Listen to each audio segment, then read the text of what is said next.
YS Rajareddy పేరు పదే పదే ఇప్పటి రాజకీయాల్లోకి తీసుకొస్తూ జగన్పై ఫ్యాక్షనిస్టు అనేటటువంటి ముద్ర వేసే కుట్ర జరుగుతోందంటే ఏమంటారు? చూడండి ఈశ్వర్ గారు, ఇప్పుడు రాజారెడ్డి చనిపోయి ఎప్పుడండి 1998లో నిన్న మన ఒక ఛానల్లో కూర్చొని మాట్లాడిన పేర్ల పార్థసారథి వాళ్ళ కుటుంబ సభ్యులు అతన్ని బాంబులేసి చంపారు వాళ్ళ ఊర్లో వేములలో. అసలు రాజారెడ్డికి కానీ లేకపోతే రాజశేఖర రెడ్డికి కానీ జగన్మోహన్ రెడ్డి కానీ ఏ ఒక్క కుటుంబంతో వ్యక్తిగతమైన ఫ్యాక్షన్ ఇంతవరకు ఎక్కడ లేదు. ఏం ఫ్యాక్షన్ లేదు.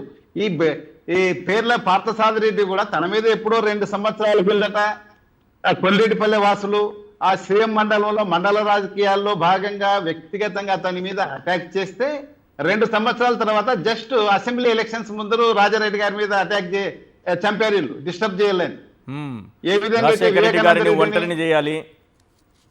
ఒంటరి చేసి ఎలక్షన్స్ లో అతన్ని కన్ఫ్యూజ్ చేయాలని, ఏ విధంగా అయితే వివేకానంద రెడ్డి గారిని 16వ తేదీ జగన్మోహన్ రెడ్డి గారి ఇడుపులపాయలో 16/3/2019 తేదీ ఇడుపులపాయలో వాళ్ళ పార్టీ తరఫున పోటీ చేసే అభ్యర్థుల లిస్టు సాంప్రదాయబద్ధంగా వాళ్ళ తండ్రి గారి సమాజం దగ్గర నుంచి రిలీజ్ చేస్తున్నాడు ఆయన. ఆ రోజు కరెక్ట్ దానికన్నా ముందు రోజు ఒక రోజు చంపారు అతన్ని. ఎందుకంటే సిబిఐ ఇన్వెస్టిగేషన్ లో కూడా ఎక్కడ కూడా క్లారిటీ లేదు ఫలానా వాళ్ళు చంపినారని. ఇన్వెస్టిగేషన్ అంతా డొల్లా. నాకు తెలిసినంత వరకు ఈ రాజకీయ హత్య కూడా ఇది కేవలం జగన్మోహన్ రెడ్డిని మానసికంగా కుంగదీసి అతని స్పీడ్ కు బ్రేక్ వేయాలని చేసిన పనిని నేను ఇప్పటికీ అనుమానిస్తూనే ఉన్నాను.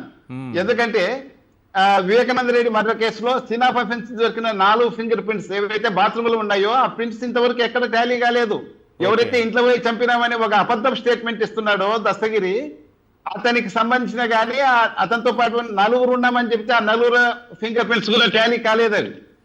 కాబట్టి ఎందుకంటే ఆ రోజు బీటెక్ రవి పోటీ చేస్తున్నాడు ఎమ్మెల్యేగా, ఆదినారాయణ రెడ్డి గారు ఎంపీగా పోటీ చేస్తున్నారు. వాళ్ళిద్దరు ఫ్యాక్షనిస్టులు కాదా? కలడు కట్టిన ఫ్యాక్షనిస్టులు కాదా? రాజారెడ్డి గారి దగ్గర నుంచి మొన్నటి వైఎస్ వివేక వరకు జగన్మోహన్ రెడ్డి గారు మా కుటుంబంలో 3 పోగొట్టుకుని మేము బాధితులము, మాపైనే ఆరోపణలు చేస్తున్నారు అని అన్నారు.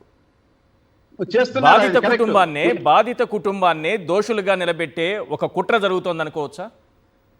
అదే కుట్ర అంటే మహాకుట్ర. ఎందుకంటే కుట్ర అంటే ప్రజల యొక్క మనసుల్లో జగన్మోహన్ రెడ్డి ఈ ఫ్యాక్షనిస్ట్ అని ఒక ముద్ర వేయాలనే ఉద్దేశంతో చేస్తున్న వారం చేస్తుంది. ఎందుకంటే మావిగన్ మీద మన లేటెస్ట్ ఆయన ఇచ్చిన ప్రెస్ మీట్ అది ప్రజల్లోకి చాలా చర్చనీయాంశమైంది, బ్రహ్మాండంగా చర్చిస్తున్నారు. ఒకదాని కూడా సమాధానం చెప్పుకోలేని పరిస్థితుల్లో దాన్ని డైవర్ట్ చేసి ఆ గురించి ఆయన ప్రెస్ మీట్ లో చర్చించిన ముఖ్యాంశాలు, రాష్ట్రానికి సంబంధించింది, వాళ్ళ అవినీతి గురించి, అమరావతిలో జరుగుతున్న అవినీతి గురించి, ఈ మావిగన్ వల్ల వచ్చే లాభాల గురించి ఆయన ప్రెస్ మీట్ పెట్టిన తర్వాత దాని మీద ఎక్కువ చర్చ అయింది పబ్లిక్ లో. అందుకొరకు దాన్ని డీవేట్ చేసి చర్చని వేరే విధంగా మళ్లించాలని ఈ తప్పుడు కుతలన్నీ పూస్తున్నారు. ఎవరితో మాట్లాడిస్తున్నారు వాళ్ళు? బీటెక్ రవి ఆయన ఏం చేశాడు? 2003లో కొమ్మ రామలింగారెడ్డి అని వాళ్ళ ఊరు ఎంపీపీని చంపాడు. ఆయన A3 దాంట్లోన తెలియక జనమంతా బీటెక్ చేసిన రవి కదా అనుకున్నారు. కాదా? బీటెక్ రవి అనేది ఆయన A3 ముద్దాయి నంబర్ 3 అంటే వాళ్ళ అన్నదమ్ములు ముందుంటారు. తర్వాత వాళ్ళ నాయన వాళ్ళ చిన్నాయన రామచంద్రారెడ్డి అని A4 దాంట్లో 73/2003 పులివెందుల పోలీస్ స్టేషన్ లో ఇది. తర్వాత దానికి కౌంటర్ గా మళ్ళా ఎవరైతే చనిపోయినారో వాళ్ళ తమ్ముళ్ళు 2006లో వాళ్ళ చిన్నాయన్ని ఇంకోరిని చంపారు, మర్డర్ చేశారు సింహాద్రిపురంలో. ఈ కేసులు రెండు కూడా ఫ్యాక్షన్ ని అంతమొందిస్తామని రాజశేఖర రెడ్డి గారు ఆనాటి ముఖ్యమంత్రి చొరవ తీసుకొని కాంప్రమైజ్ చేశాడు. అది బీటెక్ రవి మర్చిపోతే ఎలా? అదే విధంగా ఆయన పేర్ల పార్థసారథి ఆయన నేను అక్కడ సిఐ ఉన్నప్పుడు వచ్చాడు. ఆయన రాజశేఖర రెడ్డి గారు సీఎం, నాకు ప్రొటెక్షన్ కావాలంటే చెప్పా, ఎవరైనా నిన్ను చంపాలంటే వాళ్ళు ఎప్పుడేదో చంపిస్తుండ్రి, ఇప్పుడు నువ్వు చంపి కూడా 98 లో చంపారు వాళ్ళ ఫాదర్ ని. ఇప్పటికి 6 సంవత్సరాలు అయింది. నిన్ను చంపాలంటే ఎప్పుడో చంపిస్తుండే కదా. మరి ఇప్పుడు ఆయన వాళ్ళకి ఆ ఛాలెంజ్ ఉద్దేశమే- చేస్తున్నారు, వాంటెడ్లీ చేస్తున్నారా రెచ్చగొట్టేలాగా ఆయనతో? ఆ రోజు జరిగిన సంగతి చెప్తా. నేను చంపాలంటే ఎప్పుడు చంపేస్తుండే. వాళ్ళకి ఆ ఉద్దేశం లేదు. ఆయన సీఎం అయినాడు, ఈ ఫ్యాక్షన్ అని అతను ఎప్పుడు చూపిస్తుంటాడు. మీ లీడర్ అతని పై చెయ్యి, దానికి మళ్ళా ఆయన ఆ పేరు తెచ్చుకోదలుచుకోలేదు.